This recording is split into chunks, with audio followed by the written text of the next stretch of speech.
Now, ladies and gentlemen, the German accent.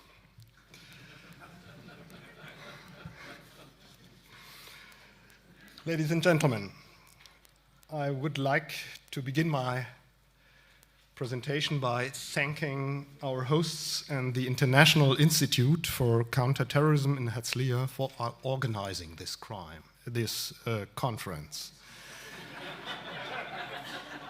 The Federal Ministry of the Interior and Community, Mrs. Nancy Faeser, maintains a close relationship with Israel. She visited Israel on her first trip outside the EU just a few months after she took office. Just a few days ago, Ms. Faeser pointed out the importance of the German-Israeli security cooperation during a speech in Munich.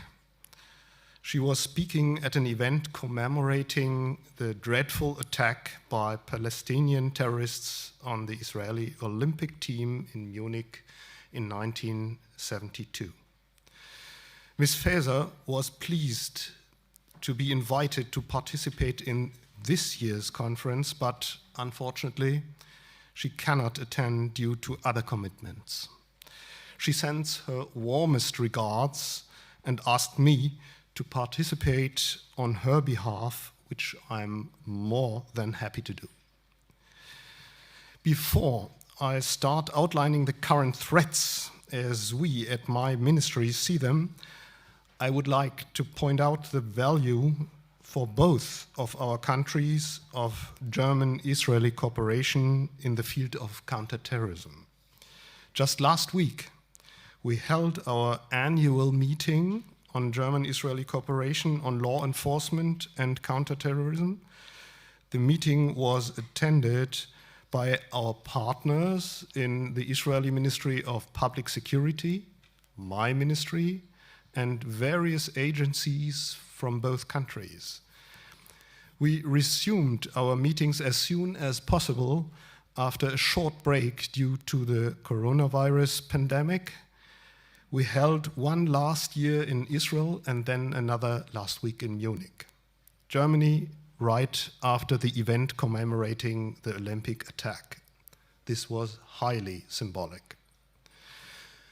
The brutality of the attack on the Israeli Olympic team by a group of Palestinian terrorists during the 1972 Olympic Games in Munich is still shocking today.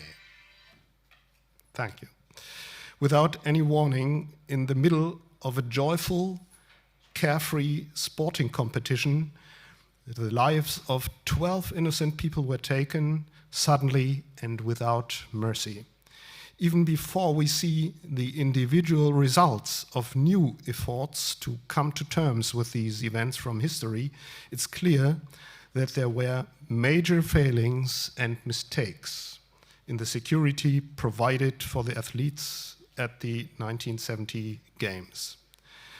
The same thing is true of the organization and execution of the unsuccessful attempt to free the hostages at the airport. It took too long to admit these mistakes. We must also remember that this terrorist attack became an unhappy driving force for us to improve the government's reaction to terrorist attacks. One result of this necessary development was the founding of what was known as Border Protection Group 9, today the Federal Police Special Forces, GSG 9, and the Special Operation Units of the federal states. Since they were founded, these units have been deployed numerous times in Germany and abroad. I'm sure the next speaker, Olaf Lindner, will talk about this in more detail. 50 years after the terrible attacks during the Olympic Games in Munich, the world is even more affected by large numbers of wars and conflicts, and the fight against the different types of terrorism still needs our full attention and strength.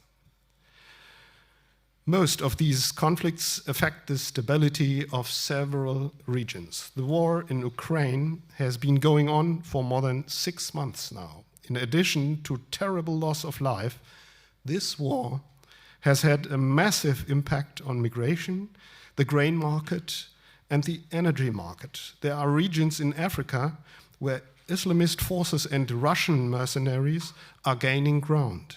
Russia may use the instability created by this fact as yet another lever in its reckless campaign against the free world.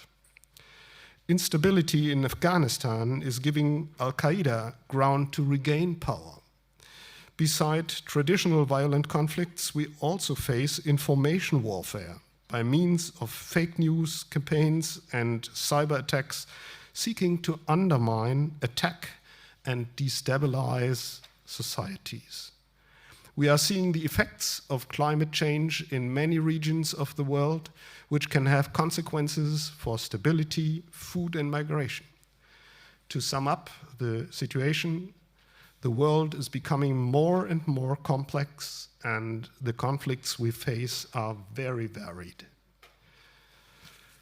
In my keynote today, I will focus on 2 types of terrorism. The first is inherently global, Islamist terrorism, whereas the second is usually seen more as local or regional, right-wing extremism terrorism. Of course, there are many other forms of extremism and terrorism, whether it is international left-wing terrorism, cyber terrorism, which is increasing rapidly, or nuclear, biological, and chemical terrorism. And maybe we'll see a new type of extremism in future, climate extremism. I have limited time, so I will focus on the first 2 types.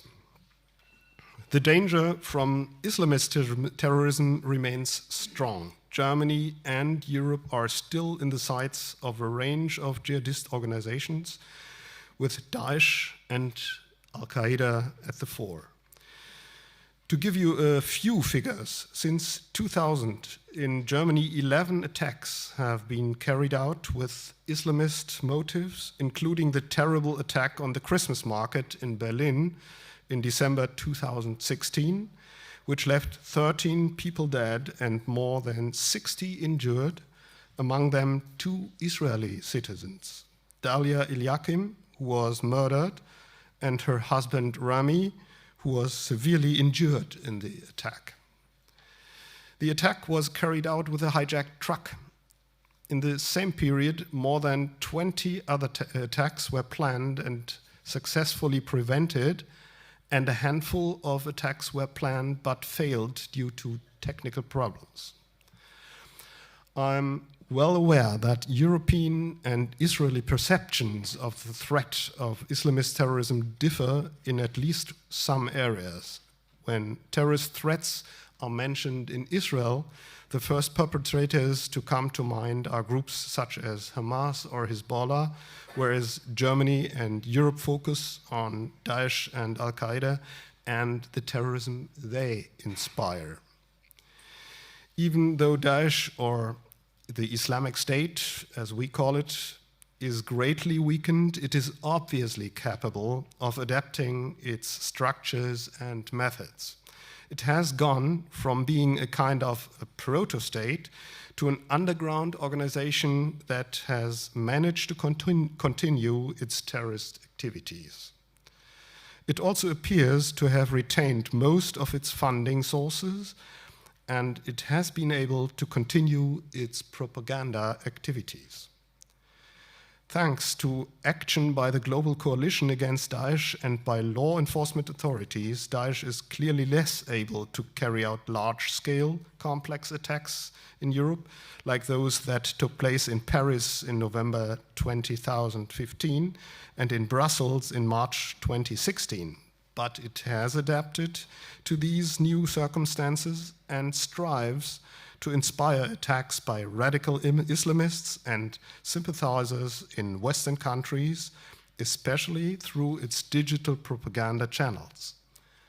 The threat of terrorist attacks, especially by individuals acting alone, remains high. We are seeing more jihadist attacks by so-called lone wolves, or rather self-radicalized individuals, because I do not like the former term. But I will come to that shortly. Individuals carrying out terrorist attacks often use everyday objects that can be obtained and used easily, particularly knives and vehicles. Almost all of these attacks are on civilian targets, people going about their daily lives. We should not overestimate the rationality of these attackers. While there are many who act on deep-rooted extreme religious beliefs, there are others who just are looking for a way to justify their criminal or even suicidal intentions. This means that their choice of ideological rationale may in fact be random, and religion may actually just be a way to whitewash their true intentions. Intelligence also shows that attackers rarely act entirely on their own. I therefore find the popular term lone wolf misleading and difficult. Radicalization, the motivation for and decision to conduct an attack, including the means of attack, are always initiated, encouraged or influenced by others, one way or another. At the same time, the radicalization process is strongly influenced by each individual situation and is not a linear process. Online extremist activity is often a key factor and a catalyst for and in the radicalization process. Social media and online communication platforms are used to target individuals. In some cases, it goes so far that social media platforms enable real-time mentoring of potentially violent individuals as they prepare and carry out attacks. This support progresses from TikTok to Telegram. It starts with appealing TikTok videos and ends up as direct support of an attack using Telegram. This is what happened during the Berlin Christmas market attack in 2016, for example. IS also continues to drive forward its goal of carrying out larger and more complex attacks in Germany and Europe, as well as elsewhere in the world. It even provides bomb-making guides on its digital propaganda channels. We are increasingly worried about the growing threat from right-wing extremism.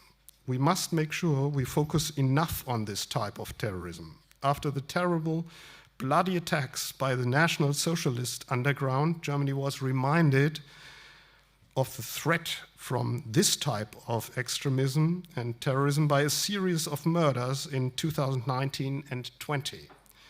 This included the attack during the Yom Kippur festival in 2019. This attack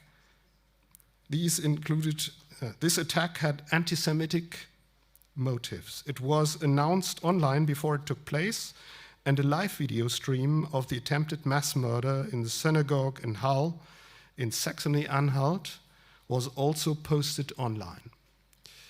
Thankfully, the attacker did not manage to enter the synagogue, but this action left 2 people dead. Crimes like these are sadly the tip of the iceberg. Crime motivated by right-wing extremism has been at a high level since 2015 in Germany. There are large numbers of right-wing extremists in our country, both with and without proven potential for violence. After the structural failings in the security architecture of the Federal Republic of Germany came to light during investigations into the NSU, the Federation started to improve the situation. In particular, it established the Joint Counter-Extremism and Counter-Terrorism Center in 2012. The trail of blood left by right-wing terrorists acts in 2019 and 20 served as a further catalyst.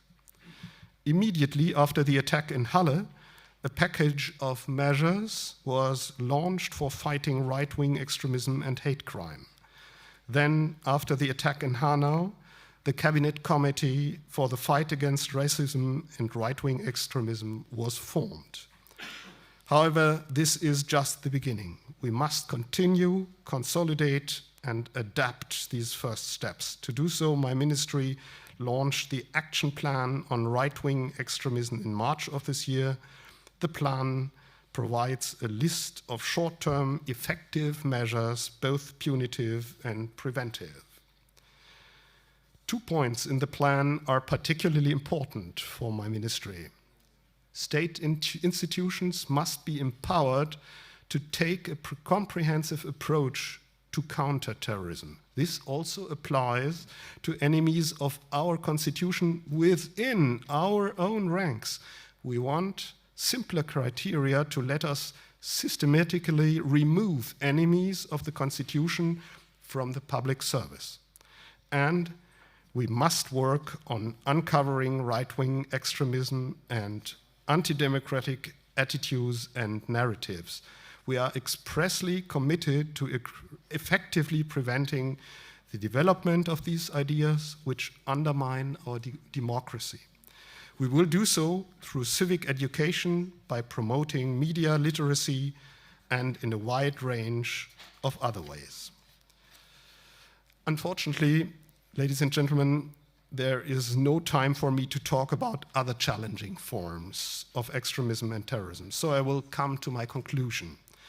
If we look for the common denominators in the threats we face, on things stands out in particular complexity and interdependency on global scale, almost resembling the butterfly effect. Developments far away can affect the internal and external security of one or more states. Thank you for your attention.